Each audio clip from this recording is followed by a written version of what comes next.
Dalle difficoltà di lavoratore a quelle di amministratore. E questo è il difficile passo che vedrà impegnato Andrea Lanari, 37 anni, candidato sindaco nel capoluogo per il Movimento 5 Stelle, i Grillini.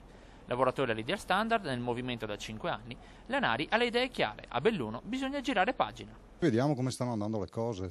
Adesso io parlo a livello provinciale ma anche un po' a livello nazionale, vediamo un po' quest'area di cambiamento che sta soffiando e noi la stiamo cavalcando perché siamo stufi di come le cose vengono gestite. Nei prossimi giorni si arriverà alla stesura del programma elettorale dove non mancheranno politiche energetiche e dedicate alla mobilità.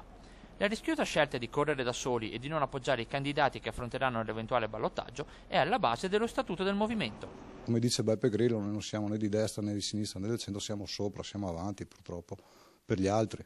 Lanari è il quinto candidato ufficiale nella corsa Palazzo Rosso, dopo Claudia Bettiol, Francesco Lagrua, Jacopo Massaro e la new entry Paolo Tomè, sostenuto da Veneto Stato. Si attendono ancora le decisioni dei partiti di centrodestra, i nomi di Lega e PDL e le mosse di Belluno protagonista, mentre solo nelle prossime ore si saprà il destino del terzo polo. Gianluca Dal Borgo, segretario UDC, apre una corsa in solitaria con Verso Nord e qualche civica, ma assicura: lo scenario cambia di ora in ora, stiamo ancora valutando la situazione, soprattutto i movimenti nel centrodestra. La corsa a Palazzo Rosso rischia di farsi sempre più affollata.